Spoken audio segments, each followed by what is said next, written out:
Avon Punjabi channel ਦੇਖ ਰਹੇ ਦੇਸ਼ ਵਿਦੇਸ਼ ਦੇ ਸਾਰੇ ਹੀ ਦਰਸ਼ਕਾਂ ਦਾ ਸਵਾਗਤ ਕਰਦੇ ਹਾਂ ਜੀ ਤੁਹਾਡੇ ਆਪਣੇ ਪ੍ਰੋਗਰਾਮ ਖੋਜ ਦਰਪਣ ਦੇ ਵਿੱਚ।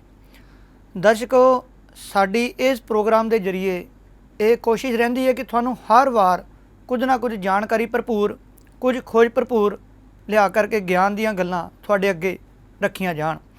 ਪਿਛਲੇ ਪ੍ਰੋਗਰਾਮਾਂ ਦੇ ਵਿੱਚ ਆਪਾਂ ਗੱਲ ਕੀਤੀ ਸੀ ਦਸਮ ਗ੍ਰੰਥ ਸਾਹਿਬ ਦੀਆਂ ਬੀੜਾਂ ਦੇ ਬਾਰੇ। ਉਸ ਪ੍ਰੋਗਰਾਮ ਨੂੰ ਤੁਸੀਂ ਬੜਾ ਪਿਆਰ ਦਿੱਤਾ, ਬੜਾ ਸਰਾਹਿਆ ਹੈ। ਅੱਜ ਜੋ ਸ਼ਖਸੀਅਤ ਤੁਹਾਡੇ ਸਾਹਮਣੇ ਆਪਾਂ ਰੂਬਰੂ ਕਰਨ ਲੱਗੇ ਹਾਂ, ਉਹਨਾਂ ਦੇ ਉੱਪਰ ਵੀ ਖੋਜ ਦੇ ਕੰਮਾਂ ਦੇ ਵਿੱਚ ਬੜੀ ਜ਼ਿਆਦਾ ਉਹਨਾਂ ਨੇ ਅਹਿਮੀਅਤ ਕੀਤੀ ਹੈ, ਸ਼ਮੂਲੀਅਤ ਕੀਤੀ ਹੈ।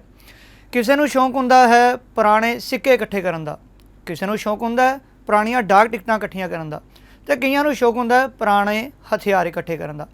ਇਸੇ ਤਰ੍ਹਾਂ ਹੀ ਹੁਣ ਜਿਹੜੀ ਸ਼ਖਸੀਅਤ ਨੂੰ ਤੁਹਾਡੇ ਸਾਹਮਣੇ ਲੈ ਕਰਕੇ ਅੱਜ ਹਾਜ਼ਰ ਹੋਏ ਹਾਂ, ਉਹਨਾਂ ਨੇ ਆਪਣੀ ਸਾਰੀ ਜ਼ਿੰਦਗੀ ਸਮਰਪਿਤ ਕੀਤੀ ਹੈ ਜੀ ਪੁਰਾਣੇ ਗ੍ਰੰਥ, ਪੁਰਾਣਾ ਸਾਹਿਤ ਇਕੱਠਾ ਕਰਨ ਦੇ ਵਿੱਚ। ਸੋ ਰੂਬਰੂ ਕਰਦੇ ਹਾਂ ਜੀ ਤੁਹਾਡੇ ਸਾਹਮਣੇ ਗਿਆਨੀ ਗੁਰਜੰਟ ਸਿੰਘ ਜੀ ਪਟਿਆਲਾ, ਜਿਹੜੇ ਪੁਰਾਤਨ ਗ੍ਰੰਥ ਸਾਹਿਤ ਸੰਭਾਲ ਦੇ ਮੁਖੀ ਹਨ। ਗਿਆਨੀ ਗੁਰਜੰਟ ਸਿੰਘ ਜੀ, ਆਪ ਜੀ ਦਾ ਪ੍ਰੋਗਰਾਮ ਦੇ ਵਿੱਚ ਬਹੁਤ ਬਹੁਤ ਸਵਾਗਤ ਕਰਦੇ ਹਾਂ ਜੀ। ਫਤਿਹ ਅੱਜ ਕਰਦੇ ਹਾਂ। ਵਾਹਿਗੁਰੂ ਜੀ ਕਾ ਖਾਲਸਾ, ਵਾਹਿਗੁਰੂ ਜੀ ਕੀ ਫਤਿਹ।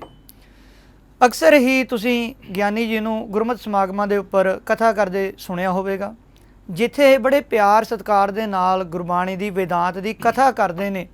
ਉੱਥੇ ਹੀ ਇਹਨਾਂ ਨੇ ਆਪਣੀ ਸਾਰੀ ਜ਼ਿੰਦਗੀ ਪੁਰਾਣੇ ਪੁਰਾਤਨ ਗੁਰਮਤਿ ਦੇ ਹੀ ਨਹੀਂ, ਫਾਰਸੀ, ਉਰਦੂ ਇਤਿਆਦਿਕ ਵੇਦਾਂਤ ਦੇ ਗ੍ਰੰਥ ਵੀ ਇਕੱਠੇ ਕਰਨ ਦੇ ਵਿੱਚ ਆਪਣੀ ਜ਼ਿੰਦਗੀ ਲਾ ਦਿੱਤੀ ਹੈ। ਅਤੇ ਹੁਣ ਗਿਆਨੀ ਜੀ, ਸਭ ਤੋਂ ਪਹਿਲਾਂ ਇਹ ਦੱਸਣਾ ਕਰੋ ਕਿ ਆਪ ਜੀ ਨੂੰ ਇਹ ਗ੍ਰੰਥ, ਇਹ ਪੁਰਾਤਨ ਸਾਹਿਤ ਇਕੱਠਾ ਕਰਨ ਦਾ ਸ਼ੌਂਕ ਕਦੋਂ ਤੋਂ ਕਿਵੇਂ ਪਿਆ? ਸ਼ੌਂਕ ਤਾਂ ਸਿੰਘ ਸਾਹਿਬ ਜੀ ਮੈਨੂੰ ਬਚਪਨ ਤੋਂ ਹੈ ਜੀ, ਪਰ ਇਹ ਕਿਉਂ ਪਿਆ, ਕਿਵੇਂ ਪਿਆ, ਇਹ ਗੁਰੂ ਸਾਹਿਬ ਜਾਣਦੇ ਆ। ਵਾਹ। ਇਹ ਮੈਂ ਕਹਿਦਾ ਵੀ ਮੇਰਾ ਆਪਣਾ ਸ਼ੌਂਕ ਹੈ, ਹੈ ਨਾ। ਕੁਝ ਸ਼ੌਂਕ ਹੁੰਦੇ ਆ ਬੰਦੇ ਦੇ ਵੀ ਉਹਦੇ ਆਪਣੇ ਹੁੰਦੇ ਆ, ਜੀ, ਆਪਣੇ ਲਈ ਹੁੰਦੇ ਆ, ਨਿੱਜੀ ਹੁੰਦੇ ਆ, ਜੀ। ਪਰ ਇਹ ਮੇਰਾ ਆਪਣਾ ਸ਼ੌਂਕ ਨਹੀਂ ਆ। ਹਾਂ, ਪਰ ਮੈਨੂੰ ਇਸ ਚੀਜ਼ ਦਾ ਗ੍ਰੰਥ ਇਕੱਠੇ ਕਰਨ ਦਾ, ਸਾਹਿਤ ਪੜ੍ਹਨ ਦਾ ਇੰਨਾ ਜ਼ਿਆਦਾ ਸ਼ੌਕ ਹੈ ਵੀ ਇਹਦੇ ਬਾਰੇ ਮੈਂ ਕੁਝ ਬਿਆਨ ਨਹੀਂ ਕਰ ਸਕਦਾ। ਜਿਵੇਂ ਕਹਿੰਦੇ ਨਹੀਂ ਬੰਦੇ ਦੇ ਅੰਦਰ ਇੱਕ ਕੀੜਾ ਹੁੰਦਾ ਜੀ, ਵੀ ਕੋਈ ਮੈਨੂੰ ਪਤਾ ਚੱਲੇ ਵੀ ਨਵੇਂ ਗ੍ਰੰਥ ਦਾ ਮੈਨੂੰ ਨਾਮ ਪਤਾ ਚੱਲ ਜੇ ਜੀ, ਅਤੇ ਜਿੰਨੀ ਦੇਰ ਉਹ ਮੈਨੂੰ ਮਿਲਦਾ ਨਹੀਂ, ਮੈਂ ਉਹਦੇ 'ਤੇ ਮਿਹਨਤ ਕਰਕੇ ਉਹਨੂੰ ਲੱਭ ਨਹੀਂ ਲੈਂਦਾ, ਮੈਨੂੰ ਉਨੀ ਦੇਰ ਮੇਰੇ ਦਿਮਾਗ ਨੂੰ ਸ਼ਾਂਤੀ ਨਹੀਂ ਪੈਂਦੀ। ਠੀਕ ਹੈ ਨਾ ਜੀ। ਪਰ ਫਿਰ ਇੰਨਾ ਕੁਛ ਹੋਣ ਤੋਂ ਬਾਵਜੂਦ ਵੀ ਇਹ ਮੇਰਾ ਆਪਣਾ ਪਰਸਨਲੀ ਸ਼ੌਕ ਨਹੀਂ ਹੈ। ਇਹ ਗੁਰੂ ਸਾਹਿਬ ਦੀ ਕਿਰਪਾ ਕਹਿ ਸਕਦਾ ਮੈਂ, ਵੀ ਜਿਹੜਾ ਫੁਰਨਾ ਵੀ ਕਰਦਾ ਆ ਜਾਂ ਕੋਈ ਮਿਹਨਤ ਕਰੀਦੀ ਆ ਤਾਂ ਸਾਹਿਤ ਮਿਲ ਵੀ ਜਾਂਦਾ ਆ। ਠੀਕ ਹੈ ਨਾ ਜੀ। ਪਰ ਬਖਸ਼ਿਸ਼ ਮਹਾਰਾਜ ਸਾਹਿਬ ਜੀ ਦੀ ਆ, ਮੇਰਾ ਨਿੱਜੀ ਨਹੀਂ ਹੈ। ਠੀਕ ਹੈ ਨਾ, ਵੀ ਮੈਂ ਕਹਾਂ ਮੈਂ ਇੰਨੇ ਗ੍ਰੰਥ ਇਕੱਠੇ ਕਰ ਲਏ ਆ, ਇੰਨੀ ਮਿਹਨਤ ਕਰ ਲਈ ਆ, ਐਸਾ ਕੁਛ ਨਹੀਂ ਹੈ। ਮੈਨੂੰ ਅੱਜ ਤੱਕ ਜੋ ਕੁਛ ਵੀ ਮਿਲਿਆ ਆ ਉਹ ਗੁਰੂ ਗੋਬਿੰਦ ਸਿੰਘ ਸਾਹਿਬ ਮਹਾਰਾਜ ਸੱਚੇ ਪਾਤਸ਼ਾਹ ਦੀ ਕਿਰਪਾ ਨਾਲ ਹੀ ਮਿਲਿਆ ਆ ਜੀ। ਅਤੇ ਇਹ ਕਦੋਂ ਤੋਂ, ਕਿੰਨੀ ਛੋਟੀ ਉਮਰ ਦੇ ਵਿੱਚੋਂ ਆਪ ਜੀ ਨੇ ਇਹ ਗ੍ਰੰਥ ਇਕੱਠੇ ਕਰਨੇ ਸ਼ੁਰੂ ਕਰ ਦਿੱਤੇ ਸੀ? 6ਵੀਂ ਕਲਾਸ 'ਚ ਮੈਂ ਪੜ੍ਹਦਾ ਸੀਗਾ ਜੀ। ਉਦੋਂ ਪਹਿਲੀ ਵਾਰ ਮੈਨੂੰ ਕੁਝ ਰਸਾਲੇ ਮਿਲੇ ਸੀਗੇ ਸੰਤ ਬਰਿਆਮ ਸਿੰਘ ਜੀ ਰਤਵਾੜਾ ਸਾਹਿਬ ਵਾਲੇ, ਜਿਹੜੇ ਮਹਾਂਪੁਰਖ ਹੋਏ ਆ, ਉਹਨਾਂ ਦੇ ਆਤਮ ਮਾਰਗ ਜੀ। ਅਤੇ ਉਹਨਾਂ ਨੂੰ ਪੜ੍ਹਿਆ, ਉਹਨਾਂ ਨੂੰ ਪੜ੍ਹ ਕੇ ਹੀ ਮੈਂ ਮਹਾਂਪੁਰਖਾਂ ਦੇ ਦੀਵਾਨ ਸੀ ਘਨੌਰ, ਉੱਥੇ ਅੰਮ੍ਰਿਤ ਛਕਿਆ ਜੀ। ਅਤੇ ਉਹਨਾਂ ਦੀਆਂ ਲਿਖਤਾਂ, ਉਹਨਾਂ ਦੇ ਬਚਨ ਉਹ ਮੇਰੇ ਦਿਲ ਦੇ ਬਹੁਤ ਕਰੀਬ ਰਹਿੰਦੇ ਆ, ਕਿਉਂਕਿ ਉਹਨਾਂ ਦੇ ਬਚਨ ਬੜੇ ਪਿਆਰ ਵਾਲੇ ਹੁੰਦੇ ਆ। ਸਿੱਖੀ ਨਾਲ ਇਹ ਕਹਿ ਸਕਦੇ ਆਪਾਂ ਲਵਾਲਬ ਭਰੇ ਹੁੰਦੇ ਆ ਸੰਤ ਬਾਬਾ ਬਰਿਆਮ ਸਿੰਘ ਜੀ ਰਤਵਾੜਾ ਸਾਹਿਬ ਵਾਲੇ ਮਹਾਂਪੁਰਖ। ਉਸ ਤੋਂ ਬਾਅਦ ਹੌਲੀ ਹੌਲੀ ਸ਼ੌਂਕ ਪੈਦਾ ਹੁੰਦਾ ਹੁੰਦਾ ਜਿਹੜਾ ਆ ਉਹ 6ਵੀਂ ਕਲਾਸ ਤੋਂ ਲੈ ਕੇ ਹੁਣ ਤੱਕ ਇੱਥੇ ਤੱਕ ਆਇਆ ਹੁਣ ਜੀ। ਹਾਂਜੀ, ਠੀਕ ਹੈ। ਅਤੇ ਜੋ ਆਪ ਜੀ ਇਹ ਗ੍ਰੰਥ ਪੁਰਾਤਨ ਇਕੱਠੇ ਕਰ ਰਹੇ ਹੋ, ਸਾਹਿਤ ਇਕੱਠਾ ਕਰ ਰਹੇ ਹੋ, ਤੁਸੀਂ ਕੀ ਸਮਝਦੇ ਹੋ ਕਿ ਇਸ ਇਕੱਠੇ ਕੀਤੇ ਹੋਏ ਸਾਹਿਤ ਦੀ ਕੀ ਮਹੱਤਤਾ ਹੈ, ਇਸ ਦੀ ਮਹਾਨਤਾ ਕੀ ਹੈ? ਦੇਖੋ ਜੀ, ਕੋਈ ਵੀ ਸਾਹਿਤ ਹੈ ਉਹ ਪਹਿਲੀ ਗੱਲ ਤਾਂ ਸਮਾਜ ਲਈ ਬਹੁਤ ਮਾਇਨੇ ਰੱਖਦਾ ਆ। ਬਿਲਕੁਲ। ਸਮਾਜ ਦਾ ਸ਼ੀਸ਼ਾ ਹੁੰਦਾ ਸਾਹਿਤ। ਸਮਾਜ ਦਾ ਭੂਤਕਾਲ ਬਿਆਨ ਕਰਦਾ ਸਾਹਿਤ, ਔਰ ਸਮਾਜ ਨੂੰ ਵਰਤਮਾਨ 'ਚ ਜਿਉਣ ਦੀ ਜਿਹੜੀ ਤਰਤੀਬ ਹੈ ਜਾਂ ਸਮੱਤ ਬਖਸ਼ਦਾ ਸਾਹਿਤ। ਸਾਡਾ ਜਿਹੜਾ ਭਵਿੱਖ ਹੈ ਉਹ ਕਿੱਦਾਂ ਦਾ ਹੋਏਗਾ ਆਉਣ ਵਾਲੇ ਸਮੇਂ 'ਚ। ਇਹਦੇ ਵਿੱਚ ਵੀ ਸਾਹਿਤ ਦਾ ਬਹੁਤ ਵੱਡਾ ਰੋਲ ਹੁੰਦਾ, ਖਾਸ ਕਰਕੇ ਕੌਮਾਂ ਦਾ ਜਿਹੜਾ ਸਾਹਿਤ ਹੈ ਨਾ, ਕੌਮਾਂ ਦਾ ਵਜੂਦ ਹੀ ਸਾਹਿਤ ਤੇ ਖੜਾ ਹੁੰਦਾ। ਕੌਮ ਦੀ ਹਿਸਟਰੀ, ਕੌਮ ਦੇ ਜਿਹੜੇ ਅਧਿਆਤਮਿਕ ਫਲਸਫੇ ਦੇ ਗ੍ਰੰਥ ਹੈ ਉਹ, ਉਸ ਤੋਂ ਬਿਨਾਂ ਹੋਰ ਵੀ ਜਿੰਨਾ ਵੀ ਸਾਹਿਤ ਹੁੰਦਾ ਨਾ, ਖਾਸ ਕਰਕੇ ਜਦੋਂ ਕੋਈ ਕੌਮ ਸ਼ੁਰੂਆਤ ਹੁੰਦੀ ਹੈ ਉਹਦੀ, ਉਸ ਟਾਈਮ ਤੋਂ ਲੈ ਕੇ ਜਿੰਨੀ ਦੇਰ ਉਸ ਕੌਮ ਦੇ ਜਿਹੜੇ ਰਹਿਬਰ ਹੈ ਉਹ ਮਾਤਲੋਕ ਤੇ ਇਸ ਧਰਤੀ ਤੇ ਰਹਿੰਦੇ ਆ, ਉਸ ਸਮੇਂ ਦੌਰਾਨ ਜਿਹੜਾ ਸਾਹਿਤ ਰਚਿਆ ਜਾਂਦਾ, ਉਹਨਾਂ ਦੀ ਮੌਜੂਦਗੀ 'ਚ ਜਿਹੜਾ ਸਾਹਿਤ ਰਚਿਆ ਜਾਂਦਾ, ਉਹਨਾਂ ਦੀ ਰਹਿਨੁਮਾਈ 'ਚ ਜਿਹੜਾ ਸਾਹਿਤ ਰਚਿਆ ਜਾਂਦਾ, ਜਾਂ ਉਹਨਾਂ ਦੇ ਸਮਕਾਲੀ ਜਿਹੜੇ ਇਤਿਹਾਸਕਾਰ ਹੋ ਗਏ, ਸਾਹਿਤਕਾਰ ਹੋ ਗਏ, ਜਾਂ ਅਧਿਆਤਮਿਕ ਸਾਹਿਤ ਲਿਖਣ ਵਾਲੇ ਲੋਕ ਹੋ ਗਏ, ਉਹ ਜਾਂ ਉਹਨਾਂ ਦੇ ਕਰੀਬ ਦਾ ਸਾਹਿਤ ਜੀ, ਜਿਹਨਾਂ ਨੂੰ ਆਪਾਂ ਹੱਥ ਲਿਖਤ ਸਾਹਿਤ ਵੀ ਕਹਿੰਦੇ ਜੀ, ਉਹ ਸਾਹਿਤ ਜਿਹੜਾ ਹੈ ਉਸ ਕੌਮ ਲਈ ਬਹੁਤ ਜ਼ਿਆਦਾ ਮਾਇਨੇ ਰੱਖਦਾ ਆ। ਇਹ ਕਹਿ ਲਓ ਵੀ ਉਸ ਕੌਮ ਦੀ ਜਾਨ ਹੁੰਦਾ ਆ, ਉਸ ਕੌਮ ਦੇ ਸਵਾਸ ਹੁੰਦਾ ਆ, ਉਸ ਕੌਮ ਦਾ ਵਜੂਦ ਹੁੰਦਾ, ਉਸ ਕੌਮ ਦਾ ਸਾਰਾ ਕੁਝ ਉਹ ਸਾਹਿਤ ਹੁੰਦਾ। ਤੇ ਜਿਹੜਾ ਸਾਹਿਤ ਹੈ, ਹੁਣ ਸਾਹਿਤ ਵੀ ਅੱਜ ਮੰਨ ਲਓ ਸਿੱਖ ਕੌਮ ਹੈ ਆਪਣੀ, ਬਹੁਤ ਲੰਮਾ ਸਮਾਂ ਹੋ ਗਿਆ ਸਾਡੇ ਕੋਲ ਛਾਪੇ ਦਾ ਸਾਹਿਤ ਮੌਜੂਦ ਹੈ। ਪੱਥਰ ਛਾਪਾ ਨਹੀਂ, ਨਾਰਮਲ ਛਾਪਾ ਜੀ। ਤੇ ਉਸ ਤੋਂ ਪਿੱਛੇ ਚਲੇ ਜਾਓ ਫਿਰ ਪੱਥਰ ਦਾ ਛਾਪਾ ਮੌਜੂਦ ਹੈ। ਉਸ ਤੋਂ ਪਿੱਛੇ ਚਲੇ ਜਾਓ ਹੱਥ ਲਿਖਤਾਂ ਨੇ। ਉਸ ਤੋਂ ਵੀ ਪਿੱਛੇ ਚਲੇ ਜਾਓ ਖਰੜੇ ਆ। ਤੇ ਖਰੜਿਆਂ ਦਾ ਤੇ ਹੱਥ ਲਿਖਤਾਂ ਦਾ ਇੱਕ ਭੇਦ ਹੁੰਦਾ, ਜਿਹਨੂੰ ਜਿਹੜੇ ਪ੍ਰੋਫੈਸਰ ਸਾਹਿਬਾਨ ਨੇ ਉਹ ਤਾਂ ਜਾਣਦੇ ਆ ਚੰਗੀ ਤਰ੍ਹਾਂ, ਨਾਰਮਲ ਸੰਗਤ ਬਹੁਤ ਘੱਟ ਜਾਣਦੀ ਹੈ, ਜਾਂ ਜਿਹੜੇ ਸਕਾਲਰਸ ਨੇ PhD ਲੈਵਲ ਦੇ ਨੇ, MPhil ਕਰਦੇ ਨੇ, ਉਹਨਾਂ ਨੂੰ ਤਕਰੀਬਨ ਖਰੜੇ 'ਚ ਤੇ ਹੱਥ ਲਿਖਤ 'ਚ ਅੰਤਰ ਪਤਾ ਹੁੰਦਾ। ਲੇਕਿਨ ਸੰਗਤ ਨੂੰ ਇਸ ਚੀਜ਼ ਦਾ ਮਤਲਬ ਨਹੀਂ ਪਤਾ ਹੁੰਦਾ ਵੀ ਹੱਥ ਲਿਖਤ 'ਚ ਤੇ ਖਰੜੇ 'ਚ ਅੰਤਰ ਕੀ ਹੈ। ਹੁਣ ਹੱਥ ਲਿਖਤ ਉਹ ਹੈ ਜਿਹੜੀ ਗੁਰੂ ਸਾਹਿਬ ਦੇ ਸਮੇਂ 'ਚ ਲਿਖੀ ਗਈ ਹੈ, ਪਰ ਕਿਸੇ ਲਿਖਤ ਦਾ ਉਤਾਰਾ ਆ ਜੀ, ਉਹਨੂੰ ਦੂਜੀ ਵਾਰ ਕਿਸੇ ਨੇ ਲਿਖਿਆ, ਉਤਾਰਾ ਕੀਤਾ ਜੀ। ਮੰਨ ਲਓ ਸ੍ਰੀ ਦਸਮ ਗ੍ਰੰਥ ਸਾਹਿਬ ਜੀ ਦੇ ਜਿਹੜੇ ਪਾਵਨ ਸਰੂਪ ਹੈ, ਭਾਈ ਮਨੀ ਸਿੰਘ ਜੀ ਵਾਲਾ ਸਰੂਪ ਹੈ, ਬਾਬਾ ਦੀਪ ਸਿੰਘ ਜੀ ਵਾਲਾ ਸਰੂਪ ਹੈ, ਉਹ ਖਰੜ ਆਇਆ। ਜਦੋਂ ਉਹਦੇ ਤੋਂ ਅੱਗੇ ਉਤਾਰਾ ਹੋ ਗਿਆ ਤਾਂ ਉਹ ਹੱਥ ਲਿਖਤ ਬਣ ਗਈ। ਹੈ ਦੋਨੋਂ ਹੱਥ ਲਿਖਤਾਂ ਆ, ਪਰ ਹੱਥ ਲਿਖਤਾਂ 'ਚ ਅੰਤਰ ਹੈ। ਠੀਕ ਹੈ ਜੀ। ਤੇ ਮੰਨ ਲਓ ਜਫਰਨਾਮਾ ਸਾਹਿਬ ਹੈ ਜਿਹੜਾ 10ਵੇਂ ਪਾਤਸ਼ਾਹ ਨੇ ਖੁਦ ਔਰੰਗਜ਼ੇਬ ਨੂੰ ਲਿਖ ਕੇ ਭੇਜਿਆ, ਉਹ ਜਫਰਨਾਮੇ ਦਾ ਖਰੜਾ ਆ। ਉਸ ਤੋਂ ਅੱਗੇ ਜਿੰਨੇ ਉਤਾਰੇ ਹੋ ਗਏ ਉਹ ਹੱਥ ਲਿਖਤਾਂ ਹੋ ਗਈਆਂ। ਹੈ ਉਹ ਵੀ ਹੱਥ ਲਿਖਤ ਹੈ, ਪਰ ਹੱਥ ਲਿਖਤ 'ਚ ਤੇ ਖਰੜੇ 'ਚ ਇੰਨਾ ਕੁ ਅੰਤਰ ਹੈ।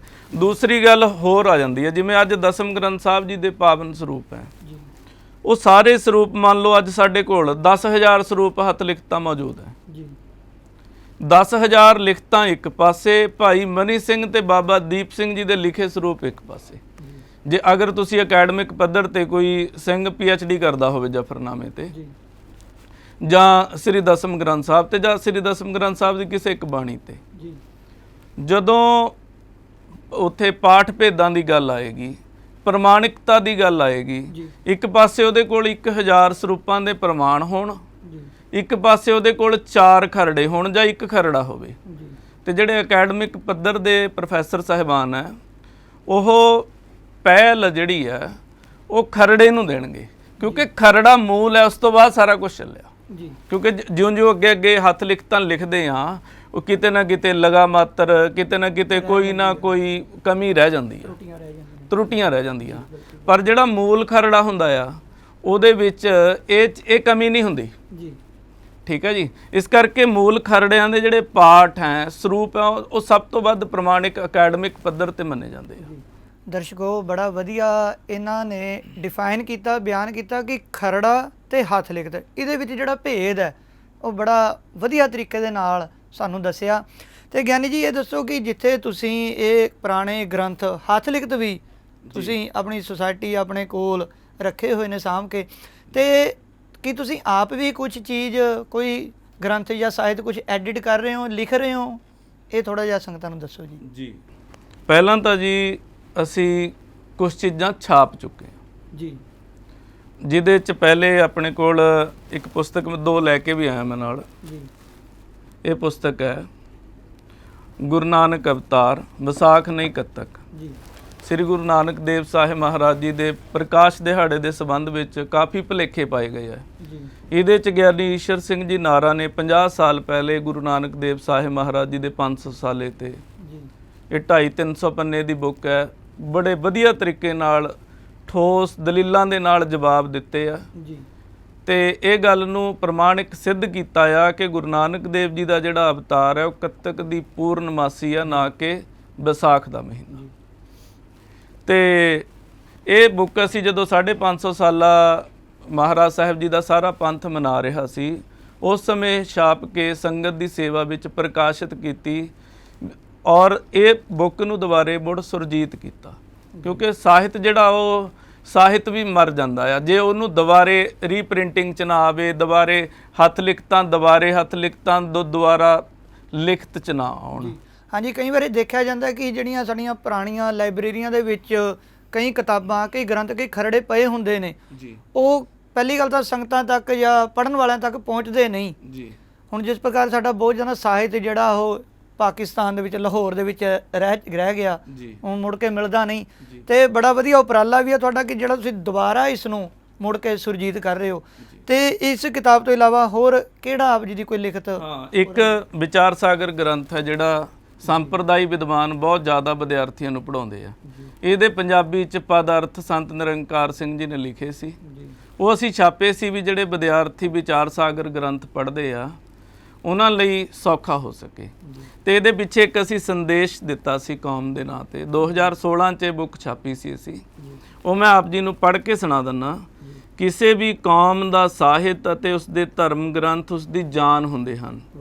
ਜਿਹੜੀਆਂ ਕੌਮਾਂ ਆਪਣੇ ਪੁਰਾਣੇ ਇਤਿਹਾਸ ਅਤੇ ਅਧਿਆਤਮਿਕ ਸਾਹਿਤ ਨੂੰ ਸੰਭਾਲਣ 'ਚ ਅਸਮਰੱਥ ਹੁੰਦੀਆਂ ਹਨ, ਉਹਨਾਂ ਦੇ ਦਰਪੇਸ਼ ਭਵਿੱਖ ਅੰਦਰ ਨਾ ਸੁਲਝਣ ਯੋਗ ਮਸਲੇ ਖੜੇ ਹੋ ਜਾਂਦੇ ਹਨ। ਆਪਣੀ ਕੌਮ 'ਚ ਸਾਰਥਿਕਤਾ ਬਣਾਏ ਰੱਖਣ ਲਈ ਆਪਣੇ ਪੁਰਾਤਨ ਸਾਹਿਤ ਦੀ ਸੰਭਾਲ ਅਤੀ ਜ਼ਰੂਰੀ ਹੁੰਦੀ ਹੈ।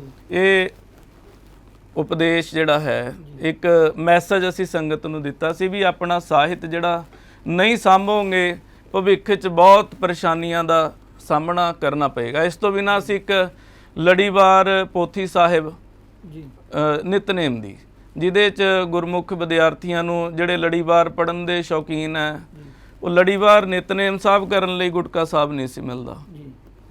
ਤੇ ਜਾਂ ਜਦੋਂ ਅਸੀਂ ਗੁਰੂ ਗ੍ਰੰਥ ਸਾਹਿਬ ਜੀ ਦੀ ਸੰਥਿਆ ਕਰਾਉਂਦੇ ਆ ਤੇ ਉੱਥੇ ਜਿਹੜਾ ਪਹਿਲਾਂ 5 ਗ੍ਰੰਥੀ ਨਿਤਨੇਮ ਸਾਹਿਬ ਸੁੰਦਰ ਗੁਟਕਾ ਪੜ੍ਹ ਕੇ ਗਿਆ, ਜਦੋਂ ਉਹਨੂੰ ਭਾਗ ਤੇ ਸੰਥਿਆ ਕਰਨ ਲਾਈਦਾ ਆ, ਉਹ ਲੜੀਵਾਰ ਉਹਦੇ ਅੱਖਰ ਨਹੀਂ ਤੁਰਦੇ।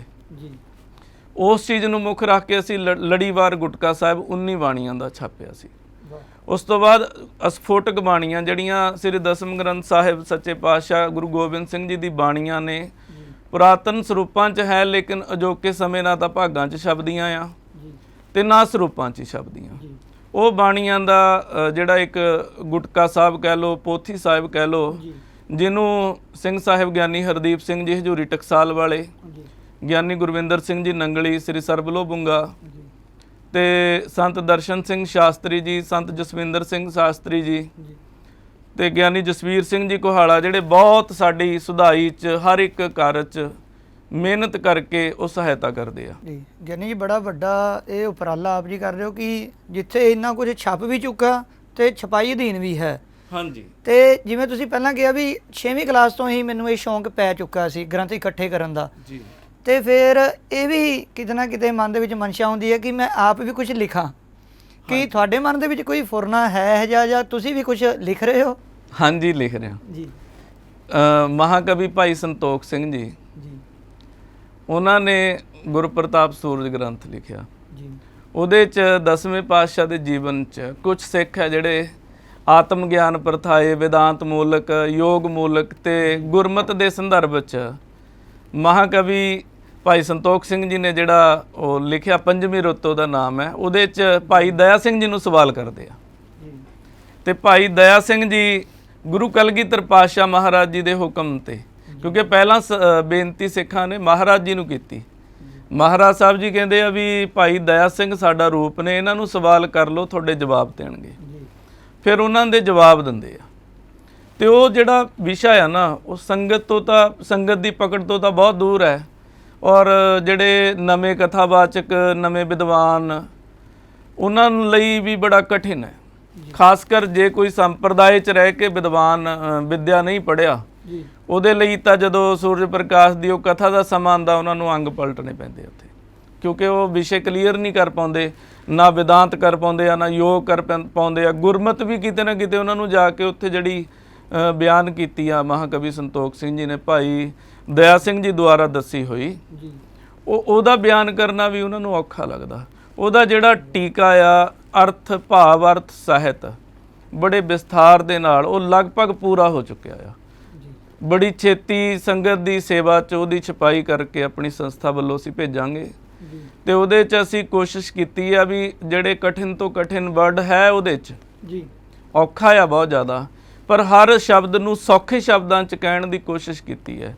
ਹਰ ਗੱਲ ਨੂੰ ਸੌਖੇ ਤਰੀਕੇ ਨਾਲ ਖੋਲ੍ਹਣ ਦੀ ਕੋਸ਼ਿਸ਼ ਕੀਤੀ ਹੈ ਵੀ ਤਾਂ ਕਿ ਅੱਜ ਦੇ ਸਮੇਂ ਦੇ ਜਿਹੜੇ ਪਾਠਕ ਨੇ ਜਾਂ ਵਿਦਵਾਨ ਨੇ ਉਹ ਪੜ੍ਹ ਕੇ ਸੰਗਤ ਨੂੰ ਉਹਦੀ ਵਿਆਖਿਆ ਕਰਨ ਦੇ ਵਿੱਚ ਉਹਨਾਂ ਨੂੰ ਤਕਲੀਫ ਨਾ ਆਵੇ, ਸੰਗਤ ਨੂੰ ਸੁਣਾ ਸਕਣ। ਬੜਾ ਵਧੀਆ ਆਪ ਜੀ ਦਾ ਉਪਰਾਲਾ ਹੈ ਕਿ ਨਵੇਂ ਗੁਰਮੁਖਾਂ ਵਾਸਤੇ, ਨਵੇਂ ਕਥਾਵਾਚਕਾਂ ਵਾਸਤੇ ਆਪ ਜੀ ਬੜਾ ਇੱਕ ਔਖਾ ਜਿਹਾ ਟੀਕਾ ਬੜੇ ਸਰਲ ਤਰੀਕੇ ਦੇ ਨਾਲ ਉਹ ਲਿਖ ਰਹੇ ਹੋ। ਅਤੇ ਜਿਵੇਂ ਤੁਸੀਂ ਬਿਆਨ ਕੀਤਾ ਵੀ ਕਈ ਵੀ 10ਵੇਂ ਪਾਤਸ਼ਾਹ ਮਹਾਰਾਜ ਜੀ ਤੋਂ ਵੀ ਜਿਹੜਾ ਇਹ ਭਾਈ ਦਇਆ ਸਿੰਘ ਜੀ ਨੇ ਆਪ ਅੱਗੇ ਅਰਥ ਕਰਵਾਏ, ਹੈ ਨਾ ਜੀ। ਅਤੇ ਇਤਿਹਾਸ ਦੇ ਵਿੱਚ ਆਪਾਂ ਅਕਸਰ ਹੀ ਇਹ ਵੇਖਦੇ ਹਾਂ, ਪੜ੍ਹਦੇ ਵੀ ਹਾਂ, ਸੁਣਦੇ ਵੀ ਹਾਂ ਕਿ 10ਵੇਂ ਪਾਤਸ਼ਾਹ ਮਹਾਰਾਜ ਜੀ ਕੋਲ ਵਿੱਚ ਬੜਾ ਵੱਡਾ ਗ੍ਰੰਥ ਸੀ ਜੋ ਸਰਸਾ ਨਦੀ ਦੀ ਭੇਟਾ ਹੋ ਚੁੱਕਾ, ਕਵੀਆਂ ਦੁਆਰਾ ਲਿਖਿਆ ਗਿਆ। ਇਸ ਤੋਂ ਬਾਅਦ ਜਦੋਂ ਸਿੱਖ ਕੌਮ ਦੇ ਉੱਪਰ ਭੀੜ ਦਾ ਸਮਾਂ ਆਇਆ, ਚਾਹੇ ਉਹ ਮੀਰ ਮੰਨੂ ਦਾ ਸਮਾਂ, ਚਾਹੇ ਅਬਦਾਲੀ ਦਾ ਸਮਾਂ, ਕਿ ਉਹਨੇ ਕਈ ਜਿਹੜੇ ਪੁਰਾਤਨ ਸਾਡੇ ਗ੍ਰੰਥ ਨੇ ਖੂਹਾਂ ਦੇ ਵਿੱਚ ਸੁਟਵਾ ਦਿੱਤੇ, ਅੱਗਾਂ ਨਾਲ ਸੜਵਾ ਦਿੱਤੇ। ਵੀ ਇਸ ਪ੍ਰਕਾਰ ਸਾਡਾ ਜਿਹੜਾ ਸਾਹਿਤ ਹੈ ਉਹ ਨਸ਼ਟ ਹੋਇਆ। ਅਤੇ ਮੌਜੂਦਾ ਸਮੇਂ ਦੇ ਵਿੱਚ ਤੁਸੀਂ ਕੀ ਸਮਝਦੇ ਹੋ ਕਿ ਸਾਡੀ ਸਿੱਖ ਕੌਮ ਦਾ ਸਾਹਿਤਿਕ ਨੁਕਸਾਨ ਕਿੰਨਾ ਕੁ ਹੋਇਆ ਜਾਂ ਹੋ ਚੁੱਕਾ ਹੈ ਜਾਂ ਹੋ ਰਿਹਾ ਹੈ? ਸਾਹਿਤਿਕ ਨੁਕਸਾਨ ਤਾਂ ਸਾਡਾ ਇੰਨਾ ਜ਼ਿਆਦਾ ਹੋ ਚੁੱਕਿਆ ਵੀ ਅਸੀਂ ਉਹਦੀ ਕਦੇ ਭਰਪਾਈ ਨਹੀਂ ਕਰ ਸਕਦੇ। ਬਿਲਕੁਲ। ਜਦੋਂ ਕਈ ਵਾਰ ਸੰਧਿਆ ਦਾ ਵੇਲਾ ਹੁੰਦਾ, ਸ਼ਾਮ ਦਾ, ਰਾਤ ਦਾ ਸਮਾਂ ਹੁੰਦਾ ਨਾ, ਕਈ ਵਾਰ ਮੈਂ ਸੋਚਦਾ ਆਪਣੇ ਸਾਹਿਤ ਬਾਰੇ, ਸਾਹਿਤ ਦੇ ਨੁਕਸਾਨ ਬਾਰੇ, ਤਾਂ ਕਈ ਵਾਰ ਚਿੰਤਾ ਹੋ ਜਾਂਦੀ ਹੈ ਦਿਮਾਗ 'ਤੇ ਕਈ ਵਾਰ ਭਾਰ ਪੈ ਜਾਂਦਾ ਵੀ ਯਾਰ ਅਸੀਂ ਆਉਣ ਵਾਲੇ ਸਮੇਂ 'ਚ, ਕਈ ਵਾਰ ਦਿਮਾਗ 'ਤੇ ਭਾਰ ਪੈ ਜਾਂਦਾ ਵੀ ਅਸੀਂ ਆਉਣ ਵਾਲੇ ਸਮੇਂ 'ਚ ਆਪਣਿਆਂ ਬੱਚਿਆਂ ਨੂੰ ਜਾਂ ਆਪਣੇ ਜਿਹੜੇ ਵਾਰਸ ਆਉਣਗੇ ਅੱਗੇ, ਉਹਨਾਂ ਨੂੰ ਕੀ ਮੂੰਹ ਦਿਖਾਵਾਂਗੇ ਵੀ ਅਸੀਂ ਕੀ ਸਾਂਭਿਆ। ਬਿਲਕੁਲ। ਇਹ ਬੜੀ ਵੱਡੀ ਇੱਕ ਟ੍ਰੈਜਡੀ ਹੁੰਦੀ ਆ, ਬੜਾ ਦੁੱਖ ਹੁੰਦਾ ਇਸ ਚੀਜ਼ ਨੂੰ ਸੋਚ ਕੇ ਵੀ ਅਸੀਂ ਇੰਨਾ ਸਾਹਿਤ ਗਵਾ ਚੁੱਕੇ ਹਾਂ।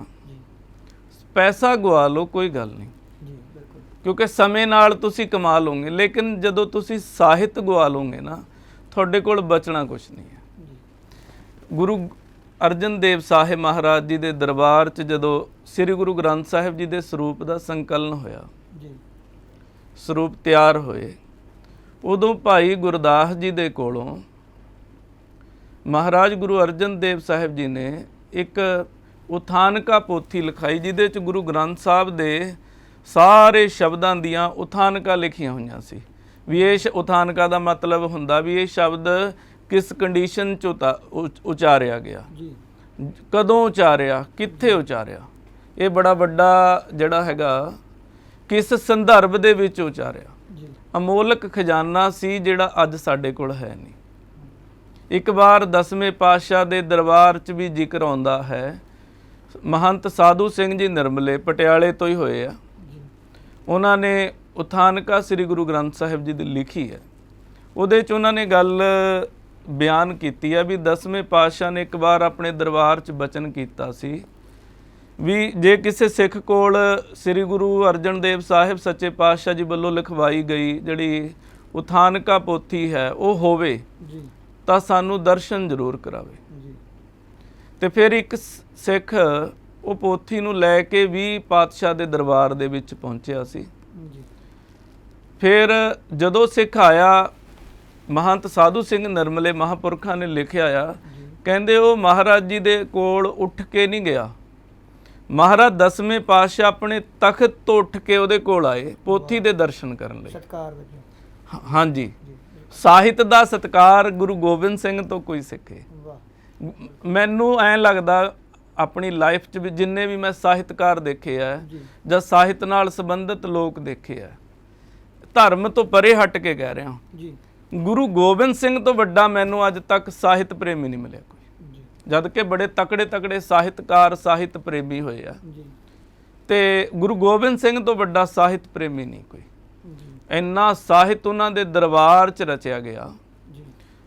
52 ਕਵੀਆਂ ਦਾ ਤਾਂ ਜ਼ਿਕਰ ਮਿਲਦਾ, ਲੇਕਿਨ 100 ਤੋਂ ਵਧੇਕ ਕਵੀ ਮਹਾਰਾਜ ਦੇ ਦਰਬਾਰ ਦੇ ਵਿੱਚ ਜਿਹੜੇ ਆ ਉਹ ਕਵਿਤਾਵਾਂ ਰਚਦੇ ਸੀ, ਗ੍ਰੰਥਾਂ ਦੇ ਉਲੱਥੇ ਕਰਦੇ ਸੀ, ਸਾਹਿਤ ਰਚਦੇ ਸੀ, ਤੇ ਸਾਹਿਤ ਰਚ ਕੇ ਗੁਰੂ ਸਾਹਿਬ ਤੋਂ ਢਾਲਾਂ ਭਰ ਭਰ ਕੇ ਮਾਇਆ ਲੈਂਦੇ ਸੀ। ਸੋਨਾ ਵੀ ਮਹਾਰਾਜ ਢਾਲਾਂ ਭਰ ਭਰ ਕੇ ਇੱਕ ਇੱਕ ਛੰਦ ਦੇ ਬੱਟੇ ਜਦੋਂ ਕੋਈ ਸੋਹਣਾ ਉਚਾਰ ਕੇ ਲਿਆਉਂਦਾ ਸੀ, ਮਹਾਰਾਜ ਸੋਨੇ ਦੀਆਂ ਢਾਲਾਂ ਭਰ ਭਰ ਕਵੀ ਨੂੰ, ਵਿਦਵਾਨ ਨੂੰ ਉਹਦੇ ਇਨਾਮ ਵਜੋਂ ਦਿੰਦੇ ਸੀ।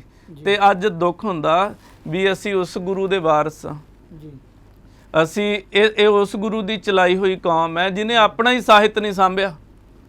ਤੇ ਜਿਹੜਾ ਗੁਰੂ, ਇਸ ਤੋਂ ਵੱਧ ਗੁਰੂ ਸਾਹਿਬ ਕੀ ਕਰ ਸਕਦੇ ਆ? ਢਾਲਾਂ ਭਰ ਭਰ ਸੋਨਾ, ਵੱਡੇ ਵੱਡੇ ਵਿਦਵਾਨ, ਵੱਡੇ ਵੱਡੇ ਗ੍ਰੰਥਾਂ ਦੇ ਉਲੱਥੇ ਤੇ ਵੱਡੀਆਂ ਵੱਡੀਆਂ ਰਚਨਾਵਾਂ ਖੁਦ ਰਚੀਆਂ। ਇਸ ਤੋਂ ਵੱਧ ਹੋਰ ਮਹਾਰਾਜ ਕੀ ਪ੍ਰਮਾਣ ਦੇ ਸਕਦੇ ਆ ਸਾਨੂੰ ਵੀ ਤੁਸੀਂ ਕਿਹੜੇ ਰਸਤੇ ਤੇ ਜਾਣਾ? ਸਾਡੇ ਲਈ ਇਹ ਦੁੱਖ ਦੀ ਗੱਲ ਹੈ ਵੀ ਅਸੀਂ ਗੁਰੂ ਸਾਹਿਬ ਦਾ ਸਾਹਿਤ ਵੀ ਪੂਰਾ ਨਹੀਂ ਸਾਂਭ ਸਕੇ ਤੇ ਗੁਰੂ ਸਾਹਿਬ ਦੇ ਕਵੀਆਂ ਦਾ ਰਚਿਆ ਸਾਹਿਤ ਵੀ ਨਹੀਂ ਸਾਂਭ ਸਕੇ। ਹਾਂਜੀ, ਜਿਵੇਂ ਹੁਣ ਦੱਸਿਆ ਤੁਸੀਂ, ਇੰਨਾ ਵਧੀਆ ਬਿਆਨ ਕੀਤਾ ਕਿ ਮਹਾਰਾਜ ਢਾਲਾਂ ਭਰ ਭਰ ਕੇ ਇਨਾਮ ਦਿੰਦੇ ਸੀ, ਸਾਹਿਤ ਦੀ ਕਦਰ ਕਰਦੇ ਸੀ।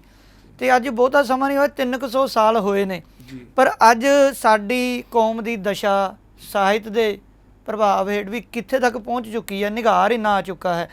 ਤੇ ਇੱਕ ਇੱਥੇ ਜੋ ਗੱਲ ਚੱਲ ਰਹੀ ਹੈ ਕਿ ਜੋ ਸਾਡੇ ਅੰਗੀਠੇ ਨੇ ਜੀ, ਕਿ ਗੁਰੂ ਗ੍ਰੰਥ ਸਾਹਿਬ ਮਹਾਰਾਜ ਜੀ ਜਾਂ ਹੋਰ ਗੁਟਕੇ ਨੇ, ਜਦੋਂ ਪੁਰਾਣੇ ਬਿਰਧ ਹੋ ਜਾਂਦੇ ਨੇ, ਜਾਂ ਸਾਹਿਤ ਦੀ ਗੱਲ ਕਰੀਏ, ਜਿਹੜਾ ਸਾਹਿਤ ਕੋਈ ਕਿਤਾਬ, ਕੋਈ ਖਰੜਾ ਸਾਡਾ ਬਿਰਧ ਹੋ ਚੁੱਕਾ, ਉਹ ਅੰਗੀਠਿਆਂ ਦੇ ਵਿੱਚ ਭੇਜ ਦਿੱਤਾ ਜਾਂਦਾ ਹੈ।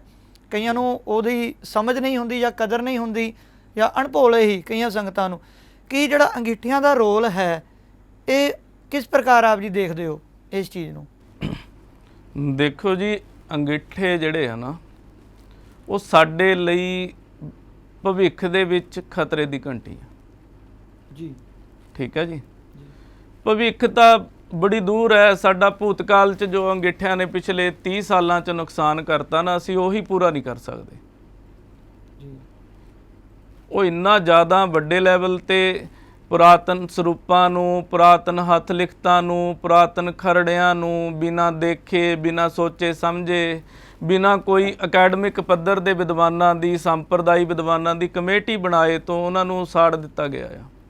ਨਾਮ ਕੀ ਦਿੱਤਾ? ਸੰਸਕਾਰ ਦਾ।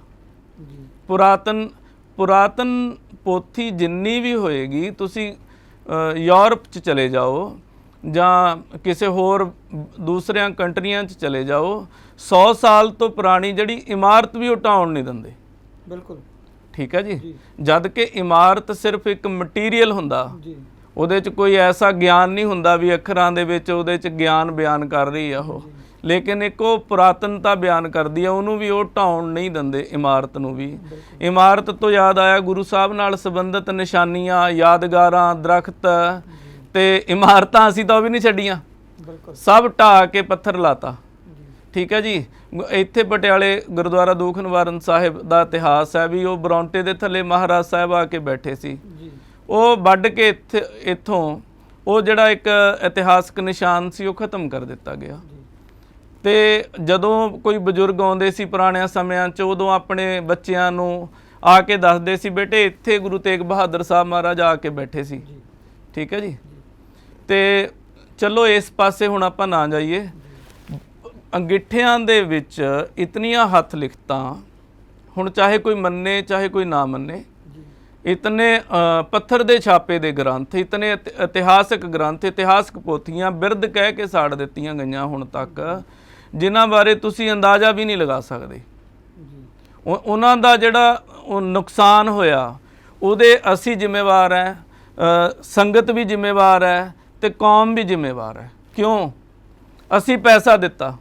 ਮੈਂ ਹੈਰਾਨ ਆ ਇਹ ਸੋਚ ਕੇ ਵੀ ਪਹਿਲੀ ਐਸੀ ਕੌਮ ਜ਼ਿੰਦਗੀ 'ਚ ਦੇਖੀ ਹੈ ਜਿਹੜੀ ਆਪਣਾ ਸਾਹਿਤ ਸਾੜਨ ਲਈ ਕਰੋੜਾਂ ਰੁਪਏ ਲਾ ਰਹੀ ਹੈ, ਕਰੋੜਾਂ ਰੁਪਏ ਲਾ ਕੇ ਅੰਗੀਠੇ ਤਿਆਰ ਕਰ ਰਹੀ ਹੈ, ਗੱਡੀਆਂ ਲੈ ਲੈ ਕੇ ਦੇ ਰਹੀ ਹੈ, ਥਾਂ ਥਾਂ ਤੋਂ ਸਾਹਿਤ ਚੱਕ ਕੇ ਲਿਆਓ, ਉਹਨੂੰ ਸਾੜ ਦਿਓ ਤਾਂ ਕਿ ਆਉਣ ਵਾਲੇ ਲੰਮੇ ਅਰਸੇ 'ਚ ਜਾਂ ਆਉਣ ਵਾਲੀਆਂ ਸਦੀਆਂ ਦੇ ਵਿੱਚ ਅਸੀਂ ਆਪਣੇ ਬੱਚਿਆਂ ਨੂੰ ਇਹ ਪ੍ਰੂਫ ਵੀ ਨਾ ਕਰਾ ਸਕੀਏ ਵੀ ਇਹ ਸਾਡੀਆਂ ਹੱਥ ਲਿਖਤਾਂ ਨੇ, ਇਹ ਸਾਡੇ ਹੱਥ ਲਿਖਤ ਖਰੜੇ ਨੇ, ਇਹ ਸਾਡਾ ਵਜੂਦ ਹੈ। ਮੰਨ ਲਓ 21ਵੀਂ ਸਦੀ 'ਚ ਬੈਠੇ ਹੋ, 25ਵੀਂ ਸਦੀ 'ਚ ਬੱਚੇ ਪੁੱਛਣਗੇ ਜੀ ਗੁਰੂ ਗ੍ਰੰਥ ਸਾਹਿਬ ਦੇ ਹੱਥ ਲਿਖਤ ਸਰੂਪ ਦਿਖਾਓ, ਦਸਮ ਗ੍ਰੰਥ ਦੇ ਸਰੂਪ ਦਿਖਾਓ, ਗੁਰਬਾਣੀ ਦੀਆਂ ਪੋਥੀਆਂ ਦਿਖਾਓ, ਇਤਿਹਾਸਕ ਸਮੱਗਰੀ ਦਿਖਾਓ, ਸਾਹਿਤ ਦਿਖਾਓ ਵੀ ਤੁਹਾਡਾ ਕੀ ਤੁਹਾਡੇ ਕੋਲ ਉਹ ਪ੍ਰੂਫ ਹੈ ਜਿਹੜੇ ਗੁਰੂ ਸਾਹਿਬ ਨਾਲ ਸੰਬੰਧਿਤ ਹੈ ਉਸ ਸਮੇਂ ਦੇ ਆ। ਕੀ ਦਿਖਾਓਗੇ ਜੇ ਸਾਂਭ ਕੇ ਨਹੀਂ ਰੱਖੋਗੇ? ਬਿਲਕੁਲ। ਜੇ ਸਾਂਭ ਕੇ ਨਹੀਂ ਰੱਖੋਗੇ, ਸਾੜੀ ਜਾਓਗੇ ਅੰਗੀਠਿਆਂ ਦੇ ਨਾਂ ਤੇ ਫਿਰ ਆਉਣ ਵਾਲੇ ਸਮੇਂ 'ਚ ਤੁਹਾਡੇ ਕੋਲ ਕੀ ਬਚੂਗਾ? ਛਾਪਾ।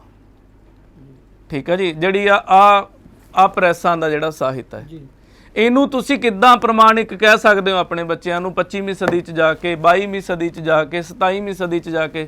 ਇਹ ਧਰਮ ਇੱਕ ਦਿਨ ਲਈ ਚੱਲਿਆ। ਮਹਾਰਾਜ ਤਾਂ ਕਹਿੰਦੇ ਵੀ ਇਹ ਖਾਲਸਾ ਜੁਗੋ ਜੁਗ ਰਹੇਗਾ, ਤੇ ਖਾਲਸਾ ਜੁਗੋ ਜੁਗ ਲਈ ਆਪਣੇ ਪ੍ਰੂਫ ਕਿਵੇਂ ਬਚਾ ਕੇ ਰੱਖੇਗਾ? ਅੱਜ ਸਾਹਿਤ ਨਾ ਸਾਂਭਣ ਕਰਕੇ ਕਿੰਨੀਆਂ ਪ੍ਰੋਬਲਮਾਂ ਸਿੱਖਾਂ ਨੂੰ ਫੇਸ ਕਰਨੀਆਂ ਪੈ ਰਹੀਆਂ। ਭਾਈ ਰਾਮ ਕੁਇਰ ਜੀ ਨੇ ਜਿਹੜਾ ਭਾਈ ਸਾਹਿਬ ਸਿੰਘ ਜੀ ਨੂੰ ਲਿਖਾਰੀ ਲਾ ਕੇ 10 ਪਾਤਸ਼ਾਹੀਆਂ ਦਾ ਇਤਿਹਾਸ ਸੁਣਾਇਆ, ਗੁਰੂ ਅੰਗਦ ਦੇਵ ਜੀ ਤੋਂ ਲੈ ਕੇ ਗੁਰੂ ਗੋਬਿੰਦ ਸਿੰਘ ਸਾਹਿਬ ਜੀ ਤੱਕ ਦਾ ਇਤਿਹਾਸ ਸੁਣਾਇਆ। ਪਹਿਲੇ ਪਾਤਸ਼ਾਹ ਦਾ ਜਿਹੜਾ ਇਤਿਹਾਸ ਆ ਭਾਈ ਬਾਲਾ ਜੀ ਵਾਲੀ ਜਨਮ ਸਾਖੀ ਵਾਲਾ ਉਹਨਾਂ ਨੇ ਸੁਣਾਇਆ ਸਿੱਖਾਂ ਨੂੰ। ਫਿਰ ਉਸ ਤੋਂ ਬਾਅਦ ਉਹਨਾਂ ਨੇ ਕਵੀ ਸੰਤੋਖ ਸਿੰਘ ਜੀ ਲਿਖਦੇ ਆ ਵੀ ਮੈਨੂੰ ਜੋ ਗੁਰੂ ਗੋਬਿੰਦ ਸਿੰਘ ਜੀ ਨੇ ਇਤਿਹਾਸ ਸੁਣਾਇਆ ਮੈਂ ਤੁਹਾਨੂੰ ਉਹ ਸੁਣਾ ਰਿਹਾ।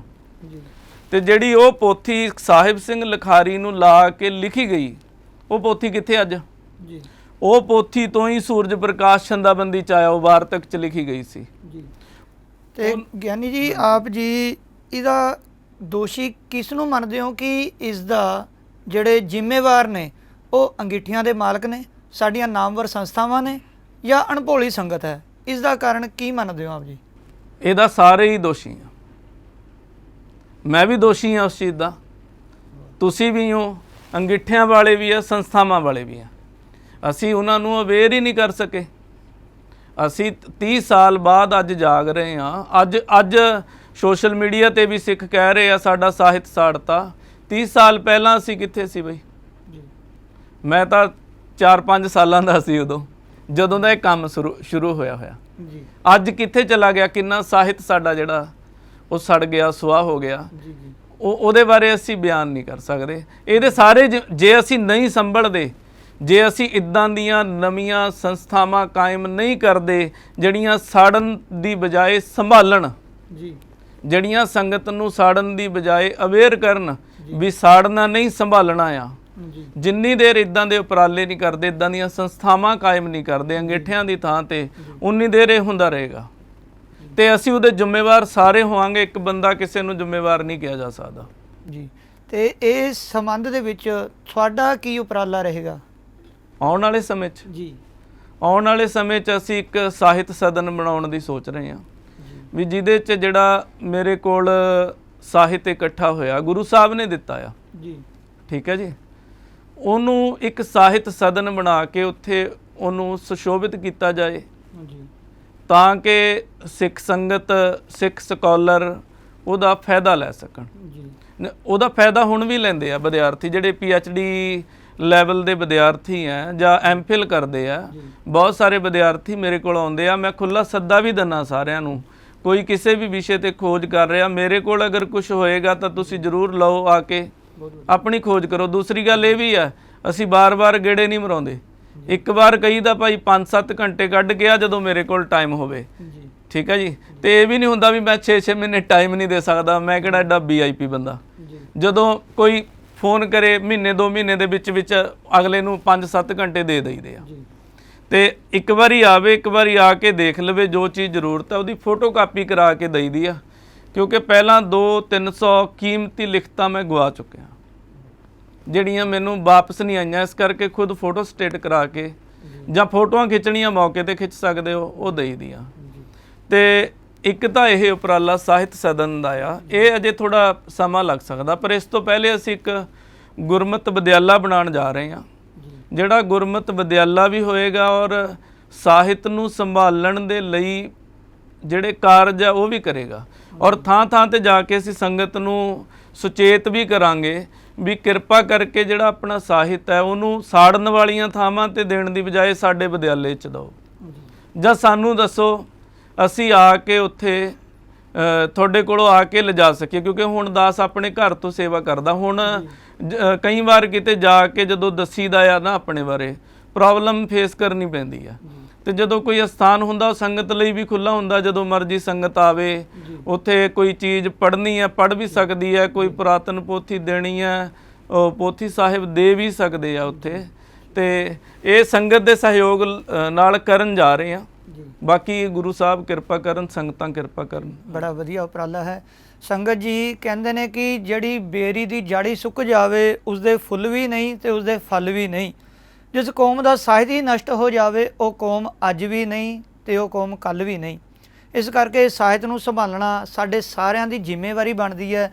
ਗਿਆਨੀ ਗੁਰਜੰਟ ਸਿੰਘ ਜੀ ਬੜਾ ਵਧੀਆ ਉਪਰਾਲਾ ਕਰ ਰਹੇ ਨੇ, ਨਾਲ ਕਈ ਸੇਵਾਵਾਂ ਜਿਵੇਂ ਗ੍ਰੰਥ ਇਹਨਾਂ ਨੇ ਛਾਪੇ ਵੀ ਨੇ ਤੇ ਛਪਾਈ ਅਧੀਨ ਵੀ ਨੇ, ਤੇ ਬੜਾ ਵਧੀਆ ਉਪਰਾਲਾ ਇਹ ਕਰ ਰਹੇ ਨੇ। ਤੇ ਗਿਆਨੀ ਜੀ ਸਮਾਗਮ ਆਪਣਾ ਪ੍ਰੋਗਰਾਮ ਸਾਡਾ ਸਮਾਪਤੀ ਵੱਲ ਨੂੰ ਵਧ ਰਿਹਾ, ਤੇ ਜਾਂਦੇ ਜਾਂਦੇ ਸੰਗਤਾਂ ਨੂੰ ਕੀ ਸੰਦੇਸ਼ ਆਪ ਜੀ ਦੇਣਾ ਚਾਹੋਗੇ? ਸੰਦੇਸ਼ ਦੇਣ ਤੋਂ ਪਹਿਲੇ ਆਪ ਜੀ ਨੇ ਕਿਹਾ ਵੀ ਕੁਝ ਛਪਾਈ ਅਧੀਨ ਵੀ ਹੈ ਜੀ। ਛਪਾਈ ਅਧੀਨ ਤੋਂ ਦੱਸਦਾ, ਇੱਕ ਨਾਨਕ ਚੰਦ ਨਾਜ਼ ਹੋਏ ਆ ਜੀ, ਤੇ ਉਹਨਾਂ ਨੇ ਨਾ ਉਰਦੂ 'ਚ ਬਚਿੱਤਰ ਨਾਟਕ ਦਾ ਤਰਜਮਾ ਕੀਤਾ ਜੀ। ਬੜੇ ਕਮਾਲ ਦਾ ਤਰਜਮਾ ਉਹ ਬਚਿੱਤਰ ਨਾਟਕ ਦਾ, ਤੇ ਉਹਦਾ ਅਸੀਂ ਉਰਦੂ ਤੋਂ ਪੰਜਾਬੀ ਅਨੁਵਾਦ ਕਰਾ ਕੇ ਉਹਦੀ ਟਾਈਪਿੰਗ ਹੋ ਚੁੱਕੀ ਹੈ, ਤਿਆਰੀ ਹੈ ਉਹਦੀ ਛਪਣ ਦੀ। ਉਹ ਕੁਛ ਵਿੱਚ ਕਰੋਨਾ ਆ ਗਿਆ ਸੀ ਜਾਂ ਹੋਰ ਪ੍ਰੋਬਲਮ ਆ ਗਈਆਂ ਸੀ ਜਿਨ੍ਹਾਂ ਕਰਕੇ ਉਹ ਸੇਵਾ ਰੁਕ ਗਈ ਸੀ। ਉਸ ਤੋਂ ਬਾਅਦ ਨਾਨਕ ਚੰਦ ਨਾਜ਼ ਨੇ ਜਫਰਨਾਮਾ ਔਰ ਫਤਿਹਨਾਮਾ ਜਿਹੜੀਆਂ 10ਵੇਂ ਪਾਤਸ਼ਾਹ ਦੀਆਂ ਬਾਣੀਆਂ, ਉਹਨਾਂ ਦਾ ਵੀ ਉਰਦੂ ਨਜ਼ਮ 'ਚ ਤਰਜਮਾ ਕੀਤਾ ਆ। ਅਸੀਂ ਉਹਨੂੰ ਵੀ ਗੁਰਮੁਖੀ 'ਚ ਕਰਾ ਲਿਆ ਆ। ਉਹਦਾ ਕਾਰਜ ਵੀ ਜਿਹੜਾ ਹੈ ਉਹ ਆਉਣ ਵਾਲੇ ਸਮੇਂ 'ਚ ਛਪ ਕੇ ਸੰਗਤ ਦੀ ਸੇਵਾ ਦੇ ਵਿੱਚ ਹਾਜ਼ਰ ਹੋਵੇਗਾ। ਤੇ ਉਸ ਤੋਂ ਬਾਅਦ ਲੜੀਵਾਰ 10 ਗ੍ਰੰਥੀ ਤੇ ਕੁਝ ਹੋਰ ਬਾਣੀਆਂ, ਕਿਉਂਕਿ 10 ਗ੍ਰੰਥੀ ਦੇ ਜਿਹੜੇ ਪਾਠਕ ਸਰੋਤੇ ਜਾਂ ਸੰਥਿਆ ਕਰਨ ਵਾਲੇ ਗੁਰਮੁਖ ਹੈ ਬਹੁਤ ਜ਼ਿਆਦਾ ਆ, ਲੇਕਿਨ ਲੜੀਵਾਰ ਨਹੀਂ ਮਿਲਦੀ।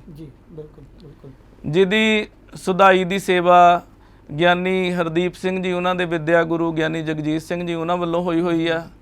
ਤੇ ਗਿਆਨੀ ਹਰਦੀਪ ਸਿੰਘ ਜੀ ਹਜੂਰੀ ਟਕਸਾਲ ਵਾਲੇ, ਤੇ ਹੋਰ ਸਾਰੇ ਜਿਹੜੇ ਪਹਿਲਾਂ ਸਿੰਘ ਦੱਸੇ ਆ, ਗਿਆਨੀ ਗੁਰਵਿੰਦਰ ਸਿੰਘ ਜੀ ਨੰਗਲੀ, ਗਿਆਨੀ ਜਸਵੀਰ ਸਿੰਘ ਜੀ, ਸੰਤ ਦਰਸ਼ਨ ਸਿੰਘ ਜੀ, ਉਹ ਸਾਰਿਆਂ ਦੇ ਸਹਿਯੋਗ ਨਾਲ ਉਹ ਵੀ ਕਾਰਜ ਤਿਆਰ ਹੈ ਛਪਣ ਲਈ। ਉਸ ਤੋਂ ਬਿਨਾਂ ਪਰਿਆਏ ਗੁਰੂ ਗ੍ਰੰਥ ਸਾਹਿਬ ਜੀ ਦੇ ਭਾਈ ਨੰਦ ਲਾਲ ਜੀ ਦੀ ਬਾਣੀ ਸਾਹਿਤ ਛਪਣ ਲਈ ਬਹੁਤ ਤਿਆਰ ਹੈ। ਬਾਕੀ ਜਿੱਦਾਂ ਜਿੱਦਾਂ ਸਹਿਯੋਗ ਮਿਲਦਾ ਜਾਏਗਾ ਉੱਦਾਂ ਅਸੀਂ ਉਹਨੂੰ ਛਾਪ ਕੇ ਸੰਗਤ ਦੀ ਸੇਵਾ 'ਚ ਭੇਜਦੇ ਜਾਵਾਂਗੇ। ਤੇ ਸੰਗਤਾਂ ਲਈ ਸੰਦੇਸ਼ ਆਪ ਜੀ? ਹਾਂਜੀ, ਸੰਦੇਸ਼ ਤਾਂ ਮੇਰਾ ਇਹੀ ਹੈ ਵੀ ਸਾਨੂੰ ਗੁਰੂ ਸਾਹਿਬ ਨੇ ਬੜੇ ਔਖਿਆਂ ਸਮਿਆਂ 'ਚੋਂ ਕੱਢ ਕੇ ਬੜੇ ਸੁੱਖ ਦਿੱਤੇ ਆ। ਬੜੇ ਵੱਡੇ ਘਰ, ਬੜੀਆਂ ਵੱਡੀਆਂ ਕਾਰਾਂ, ਔਰ ਦੁਨੀਆ ਦਾ ਕੋਈ ਸੁੱਖ ਨਹੀਂ ਹੈ ਜਿਹੜਾ ਮਹਾਰਾਜ ਨੇ ਸਾਨੂੰ ਨਹੀਂ ਦਿੱਤਾ। ਪਰ ਦੁੱਖ ਦੀ ਗੱਲ ਹੈ ਵੀ ਸਾਡੇ ਕਰੋੜਾਂ ਦੇ ਘਰ 'ਚ ਇੱਕ ਲਾਇਬ੍ਰੇਰੀ ਨਹੀਂ ਹੈ। ਸਾਡੇ ਵੱਡਿਆਂ ਘਰਾਂ ਦੇ ਵਿੱਚ 10 ਪਾਤਸ਼ਾਹੀਆਂ ਦਾ ਇਤਿਹਾਸ ਨਹੀਂ ਮਿਲਦਾ।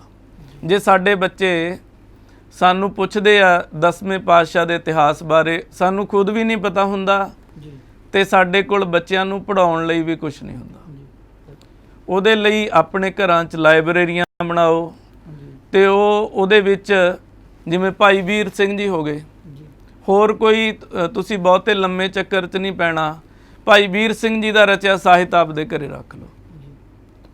ਠੀਕ ਹੈ ਜੀ। ਉਹ ਜਦੋਂ ਤੁਹਾਡੇ ਬੱਚੇ ਪੜ੍ਹਨ, ਕਿਉਂਕਿ ਭਾਈ ਵੀਰ ਸਿੰਘ ਜੀ ਦਾ ਮੈਂ ਤਾਂ ਕਹਿ ਰਿਹਾ ਵੀ ਭਾਈ ਵੀਰ ਸਿੰਘ ਗੁਰੂ ਸਾਹਿਬ 'ਚ ਬਹੁਤ ਸ਼ਰਧਾ ਰੱਖਣ ਵਾਲੇ ਜਿਹੜੇ ਸਾਹਿਤਕਾਰ ਹੈ, ਇਤਿਹਾਸਕਾਰ ਹੈ ਤੇ ਲੇਖਕ ਹੈ। ਉਸ ਤੋਂ ਬਿਨਾਂ ਹੋਰ ਵੀ ਬਹੁਤ ਲੇਖਕ ਹੈ ਜਿਨ੍ਹਾਂ ਨੂੰ ਤੁਸੀਂ ਰੱਖ ਸਕਦੇ ਹੋ ਘਰਾਂ 'ਚ, ਉਹ ਜ਼ਰੂਰ ਰੱਖੋ। ਦੂਸਰਾ ਇਹ ਹੈ ਵੀ ਜੇ ਕਿਸੇ ਦੇ ਘਰ 'ਚ ਕੋਈ ਪੁਰਾਣੀ ਪੋਥੀ, ਕੋਈ ਗੁਟਕਾ ਸਾਹਿਬ, ਕੋਈ ਹੱਥ ਲਿਖਤ ਪੋਥੀ, ਕੋਈ ਸਰੂਪ, ਕੋਈ ਪੱਥਰ ਦੇ ਛਾਪੇ ਦੇ ਸਰੂਪ ਨੇ ਤਾਂ ਕਿਰਪਾ ਕਰਕੇ ਹੱਥ ਜੋੜ ਕੇ ਬੇਨਤੀ ਹੈ ਉਹਨਾਂ ਥਾਵਾਂ ਤੇ ਨਾ ਦੇ ਕੇ ਆਓ ਜਿੱਥੇ ਸਾੜ ਦਿੱਤਾ ਜਾਂਦਾ ਜੀ ਕਮ ਸੇ ਕਮ ਉਹਨਾਂ ਨੂੰ ਸਾਂਭ ਕੇ ਰੱਖੋ, ਆਪਣੇ ਘਰਾਂ 'ਚ ਸੁਸ਼ੋਭਿਤ ਰੱਖੋ। ਇਹ ਗੁਰੂ ਦੀ ਬਾਣੀ ਹੈ, ਇਹਨੂੰ ਭਾਰ ਨਾ ਸਮਝੋ। ਜੀ ਜਿੱਥੇ ਐਡਾ ਵੱਡਾ ਘਰ ਤਿਆਰ ਕਰ ਸਕਦੇ ਆ, ਇੱਕ ਅਲਮਾਰੀ ਵੀ ਤਿਆਰ ਕਰ ਸਕਦੇ ਆ। ਤੇ ਮੇਰਾ ਇਹੀ ਸੰਦੇਸ਼ ਹੈ, ਸਾਹਿਤ ਪ੍ਰੇਮੀ ਬਣੋ। ਜੇ ਚਾਹੁੰਦੇ ਆ ਸਾਡੇ ਬੱਚੇ ਸੱਭਿਅਕ ਹੋਣ, ਸੱਭਿਅਕ ਹੋਣਾ ਬੜਾ ਜ਼ਰੂਰੀ ਹੁੰਦਾ।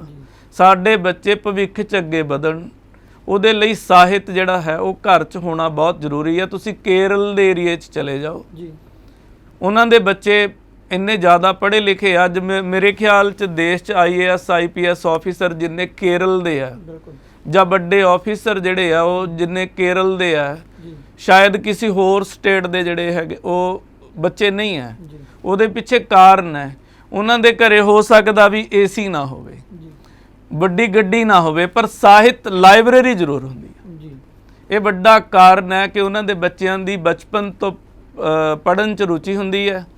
ਤੇ ਜੇ ਪੜ੍ਹਨ 'ਚ ਰੁਚੀ ਹੁੰਦੀ ਹੈ ਤਾਂ ਹੀ ਉਹ ਜਿਸ ਵੀ ਸਬਜੈਕਟ ਤੇ ਸਟੱਡੀ ਕਰਦੇ ਆ ਉਸ ਸਬਜੈਕਟ 'ਚ ਅੱਗੇ ਲੰਘ ਜਾਂਦੇ ਆ। ਸੁਭਾਅ ਬਣਿਆ ਉਹਨਾਂ ਦਾ। ਤੇ ਇਸ ਆਪਣੇ ਬੱਚਿਆਂ ਦਾ ਸੁਭਾਅ ਬਣਾਈਏ ਪੜ੍ਹਨ ਦਾ, ਜੇਕਰ ਅਸੀਂ ਚਾਹੁੰਦੇ ਹਾਂ ਸਮਾਜ 'ਚ ਵੀ ਸਾਡੇ ਬੱਚੇ ਅੱਗੇ ਲੰਘਣ। ਇਹ ਬੇਨਤੀ ਹੈ, ਇਹਨੂੰ ਸੰਦੇਸ਼ ਨਹੀਂ ਕਿਹਾ ਜਾ ਸਕਦਾ, ਬੇਨਤੀ ਹੈ ਮੇਰੇ ਵੱਲੋਂ। ਸਾਰੇ ਸਿੱਖਾਂ ਨੂੰ ਬੇਨਤੀ ਹੈ, ਹੋਰ ਵੀ ਸਾਰਿਆਂ ਨੂੰ ਬੇਨਤੀ ਹੈ। ਤੁਸੀਂ ਚਾਹੁੰਦੇ ਹੋ ਤੁਹਾਡੇ ਬੱਚੇ ਸੱਭਿਅਕ ਹੋਣ ਤਾਂ ਸੱਭਿਅਕ ਸਾਹਿਤ, ਵਧੀਆ ਵਧੀਆ ਸਾਹਿਤ ਆਪਣੇ ਬੱਚਿਆਂ ਨੂੰ ਪੜ੍ਹਨ ਲਈ ਆਪਣੇ ਘਰਾਂ 'ਚ ਲਾਇਬ੍ਰੇਰੀਆਂ ਬਣਾ ਕੇ ਲਿਆ ਕੇ ਦਿਓ। ਗਿਆਨੀ ਜੀ ਆਪ ਜੀ ਦਾ ਬਹੁਤ ਬਹੁਤ ਧੰਨਵਾਦ। ਇੱਕ ਗੱਲ ਨੋਟ ਕਰਨ ਵਾਲੀ ਹੈ ਕਿ ਜਿਹੜੇ ਸਿੱਖ ਸਕੋਲਰ ਨੇ ਤੇ ਖੋਜਾਰਥੀ ਨੇ, ਉਹਨਾਂ ਵਾਸਤੇ ਗਿਆਨੀ ਗੁਰਜੰਟ ਸਿੰਘ ਜੀ ਵੱਲੋਂ ਕੀਤੇ ਗਏ ਉਪਰਾਲੇ ਯਕੀਨਨ ਹੀ ਲਾਹੇਵੰਦ ਹੋਣਗੇ, ਕਿਉਂਕਿ ਜੋ ਜੋ ਇਹਨਾਂ ਨੇ ਹੁਣ ਸਾਹਿਤ ਰਚਿਆ ਹੈ ਤੇ ਆਉਣ ਵਾਲੇ ਸਮੇਂ ਦੇ ਵਿੱਚ ਜੋ ਜੋ ਰਚਿਆ ਜਾ ਰਿਹਾ ਹੈ ਉਹ ਬਹੁਤ ਹੀ ਲਾਹੇਵੰਦ ਹੋਵੇਗਾ। ਤੇ ਇੱਕ ਹੀ ਪਲੈਟਫਾਰਮ, ਇੱਕ ਹੀ ਛੱਤ ਦੇ ਥੱਲੇ ਖੋਜਾਰਥੀਆਂ ਨੂੰ ਉਹ ਸਭ ਕੁਝ ਜਿਹੜਾ ਸਮੱਗਰੀ ਆ ਉਹ ਉਪਲਬਧ ਹੋਵੇਗੀ, ਮੁਹੱਈਆ ਹੋਵੇਗੀ। ਤੇ ਜਿੱਥੇ ਇਹਨਾਂ ਨੇ ਸਿੱਖ ਸੰਗਤਾਂ ਨੂੰ ਵੀ ਅਪੀਲ ਕੀਤੀ ਹੈ ਕਿ ਭਾਈ ਆਪਣੇ ਘਰਾਂ ਦੇ ਵਿੱਚ ਲਾਇਬ੍ਰੇਰੀਆਂ ਬਣਾਓ, ਕੋਈ ਨਾ ਕੋਈ ਸਾਹਿਤ ਜ਼ਰੂਰ ਰੱਖੋ। ਤੇ ਕਿਸੇ ਦੇ ਵੀ ਘਰੇ ਕੁਝ ਵੀ ਕੋਈ ਪੁਰਾਤਨ ਖਰੜਾ ਕੋਈ ਸਾਹਿਤ ਹੈ ਤੇ ਉਹਨਾਂ ਨੂੰ ਨਸ਼ਟ ਨਾ ਕਰੋ, ਅੱਗ ਨਾ ਲਾਓ, ਉਹਨਾਂ ਨੂੰ ਲਿਆ ਕੇ ਇਹਨਾਂ ਦੇ ਸਪੁਰਦ ਕਰੋ, ਇਹਨਾਂ ਦੀ ਲਾਇਬ੍ਰੇਰੀ ਦੇ ਵਿੱਚ ਦਿਓ। ਗਿਆਨੀ ਜੀ ਦਾ ਨਾਮ ਔਰ ਨੰਬਰ ਇੱਥੇ ਡਿਸਪਲੇ ਕੀਤਾ ਜਾ ਰਿਹਾ ਹੈ। ਉਮੀਦ ਕਰਦੇ ਹਾਂ ਕਿ ਸੰਗਤਾਂ ਨੂੰ ਸਾਡਾ ਇਹ ਪ੍ਰੋਗਰਾਮ ਜ਼ਰੂਰ ਹੀ ਪਸੰਦ ਆਇਆ ਹੋਵੇਗਾ। ਅੱਗੇ ਨਵੇਂ ਪ੍ਰੋਗਰਾਮ ਨਾਲ ਆਪ ਜੀ ਦੇ ਸਾਹਮਣੇ ਇਸੇ ਤਰ੍ਹਾਂ ਨਵੀਂ ਸ਼ਖਸੀਅਤ ਲੈ ਕਰਕੇ ਹਾਜ਼ਰ ਹੋਵਾਂਗੇ। ਉਦੋਂ ਤੱਕ ਇਜਾਜ਼ਤ ਦਿਓ ਜੀ। ਧੰਨਵਾਦ ਗਿਆਨੀ ਜੀ, ਆਪ ਜੀ ਦਾ ਬਹੁਤ ਬਹੁਤ ਧੰਨਵਾਦ। ਫਤਿਹ ਅਰਜ਼ ਕਰਦੇ ਹਾਂ ਜੀ। ਵਾਹਿਗੁਰੂ ਜੀ ਕਾ ਖਾਲਸਾ, ਵਾਹਿਗੁਰੂ ਜੀ ਕੀ ਫਤਿਹ।